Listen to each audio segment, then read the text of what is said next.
I've been waiting, I've been hurting, 'cause I've been falling. I need your help. My heart is breaking, so tired of crying. Lord, I'm calling, I need your help. I don't wanna fight no more, I don't wanna fight this war. Oh na na, oh na na, oh na na na. السلام علیکم، welcome to my YouTube channel Ibrahim's mom vlogs. جیسا کہ آج آپ کو پتہ ہے کہ آج فرائیڈے ہے اور فرائیڈے والے دن ہمارا اسلامک لیکچر ہوتا ہے۔ تو آج کا جو ہمارا ٹاپک ہے وہ ہے نماز کے بارے میں۔ تو سب سے پہلے ہم جمعے کا آغاز کریں گے درود پاک سے۔ تو ہم سب سے پہلے درود پاک پڑھیں گے۔ بسم اللہ الرحمن الرحیم۔ اللہم صلی علی محمد وعلی آل محمد کما صلیت علی ابراہیم وعلی آل ابراہیم انک حمید مجید۔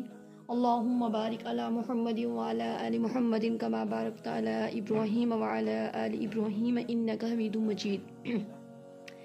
جمعے کے دن کی جو اہمیت ہے، اور جمعے کے دن جو ہے وہ تمام دنوں کا سردار ہے، اور جیسا کہ اللہ پاک نے جمعے کے دن ہمیں ایک تحفے کے طور پہ جمعے کا دن ہمیں دیا ہے، اور اس دن کی جو عبادت ہے وہ اتنی افضل ہے کہ اللہ پاک نے اس کا بہت زیادہ درجہ رکھا ہے۔ اور جمعے کے دن جو حضور پاک صلی اللہ علیہ وسلم نے فرمایا ہے کہ جمعے کے روز جس نے سورۃ الکہف کی تلاوت کی، اللہ تعالیٰ 2 جمعوں کے درمیان اس کے لیے ایک نور روشن فرما دیتا ہے۔ تو جو جمعے کا دن ہے اس میں ہمیں سب سے پہلے تو جو قرآن پاک کی سورۃ الکہف ہے اس کی جو سب سے پہلے جو پوری پڑھنی چاہیے، لیکن اگر وہ لوگ جو کہ پوری نہیں پڑھ سکتے، انہیں بڑی لگتی ہے، تو وہ پہلی 5 آیات جو ہے سورۃ الکہف کی وہ ضرور تلاوت کریں، کیونکہ ان کا بہت زیادہ ثواب ہے اور بہت زیادہ درجہ اللہ تعالیٰ نے رکھا ہے۔ اور اسی طرح اللہ پاک نے قرآن پاک میں بھی جمعے کے متعلق فرمایا ہے کہ اے ایمان والو، جب جمعے کے دن نماز کے لیے آذان دی جائے تو ذکر الہی کی طرف لپکو اور خرید و فروخت چھوڑ دو، تمہارے لیے یہی بات بہتر ہے اگر تم علم رکھتے ہو۔ تو اس سے یہ ثابت ہوتا ہے کہ جمعے کا دن ہے وہ صرف اور صرف ہمیں اللہ تعالیٰ کی عبادت کے لیے مخصوص کرنا چاہیے، اور جمعے کے دن ہمیں اپنے تمام دنیاوی کام اور تمام گھریلو جو کام ہے وہ ترک کر دینے چاہیے، اور اس دن درود پاک کی بہت زیادہ فضیلت ہے۔ جمعے کے دن ہمیں جو عمل کرنے چاہیے، جو اعمال ہمارے ہونے چاہیے جمعے کے دن کے لیے، وہ ہے حضور پاک صلی اللہ علیہ وسلم پر کثرت سے درود پاک پڑھنا، اور جمعے کے دن عصر سے نماز مغرب تک دعاؤں کا اہتمام کرنا چاہیے، کیونکہ عصر اور مغرب کے درمیان جو ہے دعاؤں کی قبولیت کا کوئی ایسا لمحہ ہوتا ہے جو ضرور قبول کرتے ہیں اللہ پاک۔ اور تیسرا یہ کہ ہمیں سورۃ الکہف کی اور سورۃ الجمعہ، ان 2 جو ہے سورتوں کی تلاوت ضرور کرنی چاہیے۔ تو اللہ پاک ہماری اس عبادت کو قبول کرے، اور اللہ پاک ہماری اس محفل کو جو ہم نے جمعے کے دن درود پاک اور دوسرا یہ اسلامک لیکچر کے لیے رکھی ہے، اللہ پاک ہم اس پہ عمل کی توفیق عطا فرمائے، قبول و منظور فرمائے، آمین ثم آمین۔ تو آج کے دن جو میرا اسلامک لیکچر ہے مین وہ ہے نماز کے بارے میں، اور نماز کے بارے میں آپ سبھی جانتے ہیں کہ نماز جو ہے وہ ہر مسلمان پر فرض ہے، اور کسی بھی حالت میں نماز معاف نہیں ہے۔ تو چلیں ہم نماز کے بارے میں شروع کرتے ہیں کہ نماز کی کیا اہمیت ہے۔ اور نماز کے بارے میں اللہ پاک نے سورۃ المؤمنون میں ارشاد فرمایا، والذین هم علی صلواتہم یحافظون اولئک هم الوارثون الذین یرثون الفردوس هم فیہا خالدون۔ اللہ پاک نے اس کا جو ترجمہ ہے قرآن پاک میں، جو ہمارے لیے اللہ پاک نے نماز کی جو آیت فرمائی ہے، وہ اس طرح سے اس کا ترجمہ، اور جو اپنی نمازوں پر محافظ کرتے ہیں یعنی حفاظت کرتے ہیں نمازوں کی، یہی لوگ ایسے وارث ہیں جو جنت الفردوس کے مالک ہوں گے اور اس میں ہمیشہ رہیں گے۔ تو اللہ پاک نے نماز کا ہمیں بتا دیا ہے کہ جو جنت الفردوس کے وارث ہوں گے وہ لوگ ہوں گے جو کہ اپنی نمازوں کی حفاظت کرتے ہیں۔ اتنا درجہ ہے نماز کا۔ اور جو دوسرا ہے نماز میں وہ ہے قد افلح المؤمنون الذین هم فی صلاتہم خاشعون۔ ایماندار لوگ کامیاب ہو گئے، فلاح پا گئے جو اپنی نمازوں میں عاجزی کرتے ہیں، یعنی کہ اللہ پاک نے کامیابی کا سارا دار و مدار قرآن پاک میں نماز کے بارے میں بتا دیا ہے کہ نماز جو شخص باقاعدگی سے اور خوش دلی سے پڑھے گا وہ فلاح پا گیا دنیا میں بھی اور آخرت میں بھی۔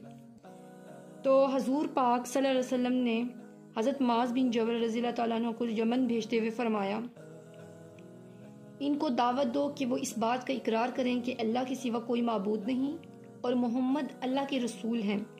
اگر وہ یہ بات مان لیں تو ان کو بتاؤ کہ اللہ نے تم پر دن رات میں 5 نمازیں فرض کی ہیں۔ جب حضور پاک صلی اللہ علیہ وسلم نے حضرت معاذ کو یمن بھیجا تھا تو انہوں نے کہا تھا کہ آہستہ آہستہ دین اسلام کی تبلیغ کرنی ہے، مطلب ایک دم سے لوگوں پر فرض جو نمازیں ہیں وہ ایک دم سے نہیں فرض کرنی، پہلے انہیں اللہ اور رسول کا بتانا ہے، پھر انہیں پیغام کا بتانا ہے، پھر آہستہ آہستہ نرمی اور بھلائی کے ساتھ پھر بتانا ہے کہ اللہ پاک نے دن میں 5 نمازیں فرض کی ہیں، یعنی گریجولی لوگوں کو اللہ کی طرف لے کے آنا ہے۔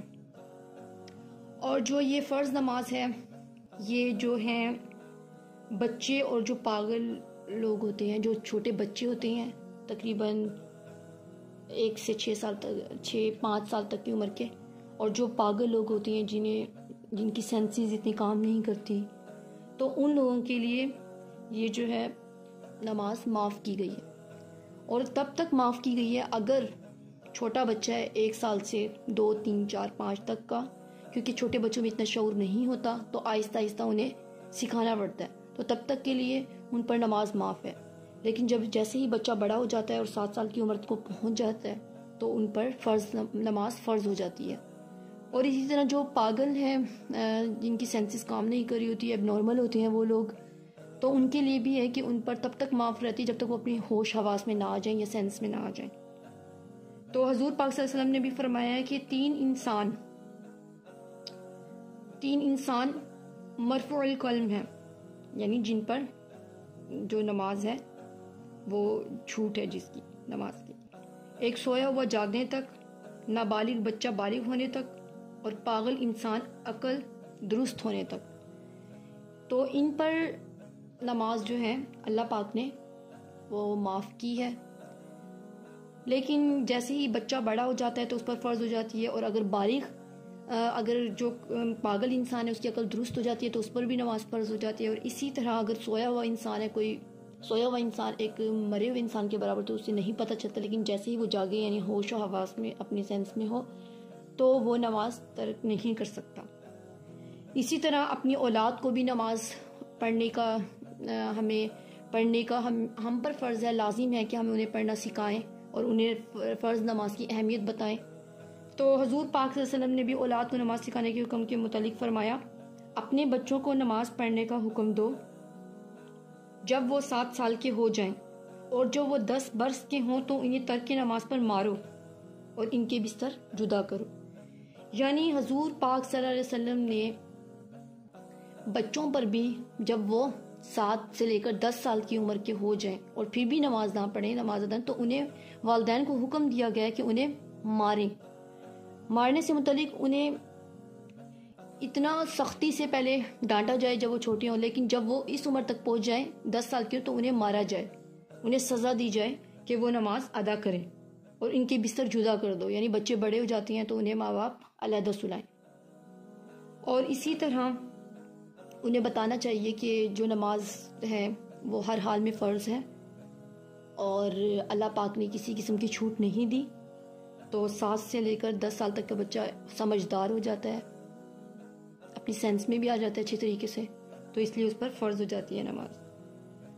اور اسی طرح انہیں بتانا چاہیے کہ جو لوگ ترک نماز کر دیتے ہیں، اور اللہ پاک نے بھی نماز ترک کرنے والوں کے لیے کیا فرمایا ہے، تو وہ حضور پاک صلی اللہ علیہ وسلم نے ترک نماز کرنے والوں کے بارے میں فرمایا ہے کہ آدمی اور شرک اور کفر کے درمیان فرق صرف نماز چھوڑنے کا ہے۔ استغفر اللہ، یعنی آدمی اور شرک اور کفر کے درمیان فرق نماز چھوڑنے کا ہے۔ وہ لوگ جو اپنے آپ کو مسلمان کہتے ہیں لیکن نماز ادا نہیں کرتے، تو ان میں اور کافر میں کوئی فرق کفر میں نہیں رہتا۔ استغفر اللہ۔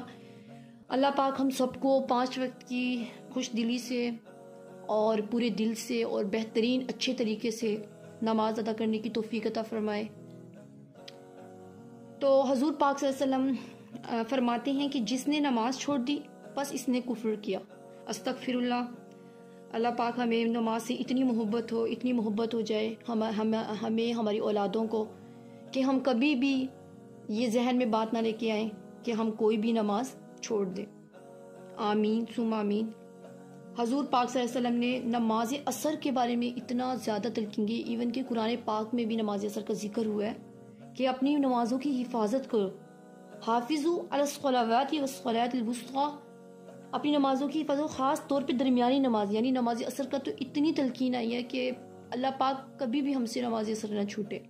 آمین ثم آمین.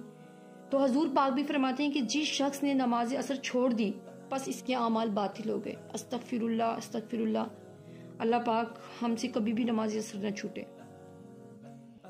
اسی طرح نماز کے بارے میں اور بھی بہت سی احادیث ہیں اور بہت سی اللہ پاک نے آیات قرآن پاک میں اتاری ہے. اور سب سے بڑھ کے جو سب سے بڑی بات ہے وہ یہ ہے کہ سب سے پہلے جو ہم سے قبر میں جاتے ہی سوال کیا جائے گا وہ سب سے پہلے ہم سے نماز کا کیا جائے گا. نماز کے بارے میں اگر ہم نماز کے بارے میں کامیاب ہو گئے، اگر ہم نے نمازوں کو باقاعدگی سے اور خوش دلی سے ادا کیا، اپنی زندگی میں ہم نماز کو اپنے ساتھ قبر تک لے گئے، تو سمجھو کہ ہم اپنے آخرت میں امتحان میں کامیاب ہو گئے. لیکن اگر ہم نماز کو دنیا میں ہی چھوڑ گئے اور اپنے ساتھ نہ لے کے گئے تو نماز بھی ہمیں قبر میں چھوڑ دے گی، آخرت میں ہمارا ساتھ چھوڑ دے گی. تو نماز اور قرآن یہ وہ دو ہیرے ہیں جو ہمیں اللہ پاک قبر تک ساتھ لے کے جانے کی توفیق عطا فرمائے. آمین ثم آمین. کیونکہ نماز کے بغیر ایک انسان نہیں ہے، اور نماز کے بغیر انسان کی زندگی بالکل ایم لیس ہے. اللہ پاک بھی قرآن پاک میں فرماتے ہیں کہ میں نے جنوں اور انسوں کو صرف اپنی عبادت کے لیے پیدا کیا. عبادت میں اور بھی بہت سی چیزیں آتی ہیں، ذکر و اذکار، زکوٰۃ، نماز، روزہ، حج، یہ سب. لیکن سب سے پہلے جب ہم نماز ادا کریں گے اس کے بعد ہی دوسری عبادات ہم بہترین طریقے سے ادا کریں گے. تو اس کے بعد جو ہے حضور پاک صلی اللہ علیہ وسلم نماز کے بارے میں فرماتے ہیں کہ منافقوں پر فجر اور عشاء سے زیادہ بھاری کوئی نماز نہیں. اگر انہیں ان نمازوں کو ثواب معلوم ہو جائے تو وہ ان میں ضرور پہنچیں، اگرچہ انہیں سرین پر چلنا پڑے. نماز فجر اور نماز عشاء، منافق یعنی وہ لوگ جن پر فجر اور عشاء کی نماز جو ہے وہ نہیں ادا کرتے اور انہیں بہت مشکل لگتی ہے، انہیں منافق آ گیا. استغفر اللہ. منافقوں پر فجر و عشاء سے زیادہ بھاری کوئی نماز نہیں، کیونکہ فجر کے وقت ہم سو رہے ہوتے ہیں اور یہ وہ وقت ہوتا ہے جس میں اللہ تعالیٰ چیک کرتے ہیں کہ میرا کون سا بندہ میری عبادت میں اٹھ کے، میری محبت کے لیے اٹھ کر اپنی نیند کو ختم کر کے میرے سامنے سجدہ ریز ہوتا ہے. تو یہ ایک سچی محبت کی نشانی ہے فجر کی نماز. اور عشاء کی جو نماز ہے وہ اس لیے کیونکہ تھوڑی سی، زیادہ نہیں بالکل بھی، صرف 17 رکعت، تو وہ کچھ لوگوں کے لیے ادا کرنا بہت مشکل ہوتی ہے. کچھ کو نیند آ رہی ہوتی ہے اس ٹائم بھی اور کچھ کو بس بہت مشکل لگ رہا ہوتا ہے. لیکن اگر ایک مرتبہ نماز کی عادت پڑ جائے، اگر نماز انسان کی روح میں اتر جائے، جسم سے روح میں اتر جائے، تو انسان نماز کے بغیر بالکل نہیں رہ سکتا. انسان کی حالت ایسی ہو جاتی ہے اذان ہوتے ہی جیسے اسے آکسیجن نہ مل رہی ہو جب تک وہ نماز ادا نہ کر لے. تو یہ ہے سچی محبت، سچی نماز کی نشانی. اگر ہم اپنا ایمان چیک کرنا چاہتے ہیں اور ہم دیکھنا چاہتے ہیں کہ ہماری نمازیں کتنی اللہ کے ہاں قبول ہو رہی ہیں اور ہم کتنے سچے دل سے نماز پڑھ رہے ہیں، تو صرف اور صرف ہم ایک مرتبہ اذان کی آواز سن لیں. اگر اذان ہوتے ہی ہمارا دل بے چین ہو جائے اور ہماری روح بے چین ہو جائے کہ بس فوراً سے ہم نے وضو کرنا ہے اور اللہ کے ہاں سجدہ ریز ہونا، تو سمجھے کہ آپ کا ایمان بھی تازہ ہے اور آپ کی نماز بھی اللہ کی بارگاہ میں قبول ہو رہی ہے اور آپ کامیاب انسان ہیں. لیکن اگر آپ اذان سن رہے ہیں لیکن آپ کا دل بھی بے چین نہیں ہوا، آپ کی روح بھی بے چین نہیں ہوئی اور آپ اٹھے بھی نہیں وضو کے لیے، تو سمجھیے آپ مردہ ہیں. آپ کا دل مردہ ہو چکا ہے، آپ کی روح مردہ ہو چکی ہے اور آپ کامیاب انسان نہیں ہیں، کیونکہ کامیابی صرف اور صرف اللہ پاک نے نماز میں ہی رکھی ہے. تو اس کے بعد جو نماز کی اہمیت ہے وہ یہ ہے کہ قیامت کے دن بھی حضور پاک صلی اللہ علیہ وسلم نے ارشاد فرمایا قیامت کے دن لوگوں کے اعمال میں سب سے پہلے نماز ہی کا حساب ہوگا۔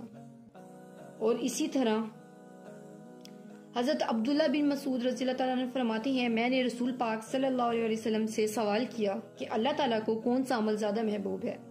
تو آپ صلی اللہ علیہ وسلم نے فرمایا وقت پر نماز پڑھنا۔ میں نے کہا پھر کون سا؟ آپ صلی اللہ علیہ وسلم نے فرمایا ماں باپ کے ساتھ نیک سلوک کرنا۔ میں نے فرمایا پھر کون سا؟ تو آپ صلی اللہ علیہ وسلم نے فرمایا اللہ کے راستے میں جہاد کرنا۔ سبحان اللہ سبحان اللہ سبحان اللہ۔ تو آج کا جو ہمارا ٹاپک تھا نماز کے بارے میں وہ میں اتنا ہی بیان کروں گی بس، اور جتنا ہم نے بیان کیا ہے اللہ کرے کہ جن جن لوگوں نے یہ ٹاپک سنا ہے ان کو سمجھ آئے، اور اگر اس میں کچھ غلطی کوتاہی ہو گئی ہے اللہ پاک ہمیں معاف کرے، ہماری غلطیوں کو معاف کرے اور ہمیں صحیح دین کی سمجھ عطا فرمائے۔ تو دعاؤں میں یاد رکھیے گا، اور اس پہ آپ نے ضرور عمل کرنا ہے، اور اللہ پاک مجھے بھی عمل کی توفیق عطا فرمائے۔ تو اب اس کے بعد ہم انشاءاللہ تلاوت قرآن پاک شروع کرتے ہیں۔